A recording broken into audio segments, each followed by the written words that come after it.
Assalamualaikum teman-teman Milanisti semua, ketemu lagi dengan Maestroza Channel. Sebelum nonton video-video kita, jangan lupa untuk di subscribe dan tonton videonya sampai habis ya, supaya Maestroza bisa terus semangat berbagi info tentang klub kesayangan kita, AC Milan.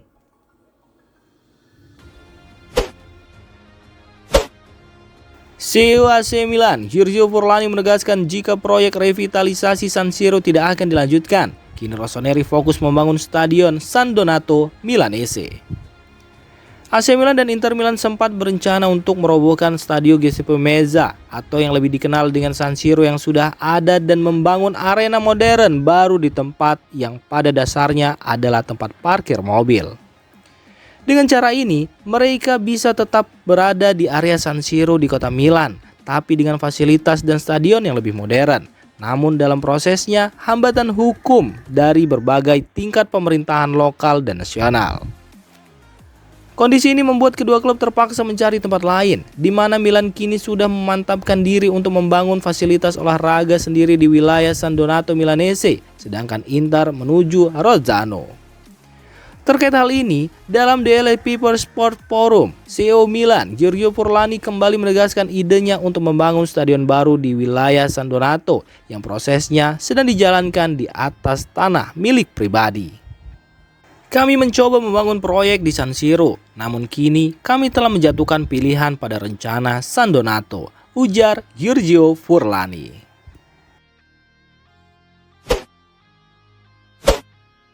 AC Milan dilaporkan bidik beberapa nama untuk memperkuat lini belakang, termasuk Ferdi Erenay Kadioglu dari Fenerbahce yang dianggap sebagai target menarik. Menurut Radio Rossonera, manajemen AC Milan dapat mencoba untuk mendatangkan bek sayap pada awal Januari dengan Quincy Hartman dari Feyenoord, Arnau Martinez Lopez dari Girona, dan Ferdi Kadioglu dari Fenerbahce dalam daftar.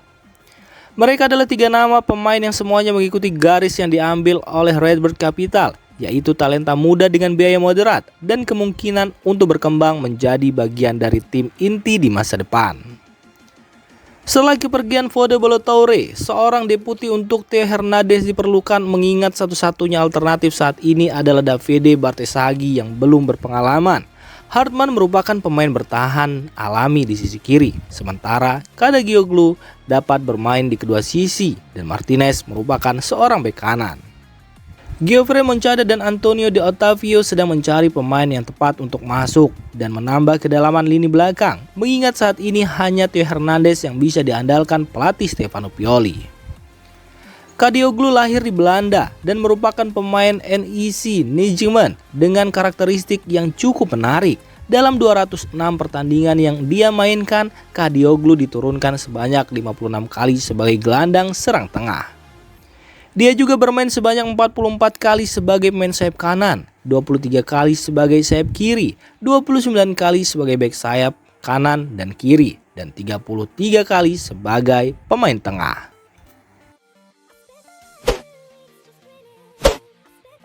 Fode Ballo-Touré belum mendapat kesempatan bermain bersama Fulham. Laporan terbaru menyebut jika dia akan kembali ke AC Milan di akhir musim. Seperti yang telah dilaporkan oleh calciomercato.com, Fode Ballo-Touré baru bermain 2 kali untuk klub tersebut. Keduanya terjadi di ajang Carabao Cup dan dia hanya bermain selama 159 menit secara keseluruhan. Fode Ballo-Touré dalam kondisi yang fit, tidak mengalami cedera apapun. Keputusan untuk menyimpan sang pemain murni disebabkan karena pelatih Marco Silva lebih memilih untuk memainkan opsi lain yang sesuai dengan kebutuhan tim. Pemain asal Senegal tersebut menuju Premier League dengan status pinjaman bersama Fulham tanpa opsi untuk membeli, namun mereka membayar seluruh gajinya. Dia pergi ke sana dengan harapan mendapatkan waktu bermain yang lebih banyak ketimbang bertahan di Milan, hanya menjadi pemanis bangku cadangan karena sulit bersaing dengan Theo Hernandez. Bahkan saat Theo tidak bermain, ketika itu Stefano Pioli malah memilih Pierre Kalulu atau Malik Thiaw untuk mengisi posisi bek kiri. AC Milan sendiri sudah menegaskan jika dia bukan bagian dari proyek tim lagi dan mereka berharap untuk menjual sang pemain ke Fulham di musim panas mendatang atau ke klub lainnya yang siap mengoptimalkan bakatnya. Namun, jika dia benar-benar kembali ke Milan di akhir masa peminjamannya dengan 1 tahun lagi yang masih tersisa dalam kontraknya, mau tidak mau Rossoneri harus segera menemukan pembeli atau berisiko membiarkannya pergi dengan status bebas transfer.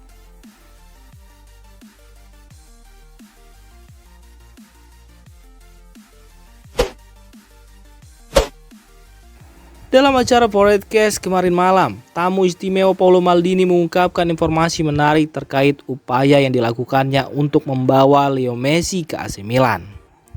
Mantan pemain dan direktur teknis Milan ini mengungkapkan bahwa ia telah bekerja keras selama 10 hari untuk mendapatkan bintang Argentina tersebut. Pada suatu waktu, selama 10 hari, saya berusaha membawa Messi ke Milan. Tetapi kemudian kami menyadari bahwa itu tidak mungkin, ujarnya seperti dikutip oleh Milan Press.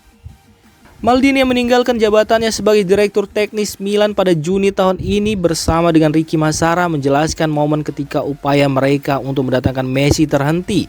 Kemungkinan besar pernyataan ini merujuk pada tahun 2021 ketika Messi meninggalkan Barcelona dan bergabung dengan Paris Saint-Germain lewat status bebas transfer. Meskipun usaha untuk merekrut Messi tidak berhasil, Milan akhirnya meraih gelar Scudetto pada musim tersebut, yang mungkin mengurangi rasa kehilangan akan kehadiran sang superstar. Saat ini, Maldini masih menganggur setelah meninggalkan AC Milan. Meskipun demikian, belum ada kepastian mengenai apakah ia akan segera mendapatkan pekerjaan baru. Namun, ia telah dikaitkan dengan minat klub lain, termasuk Manchester United.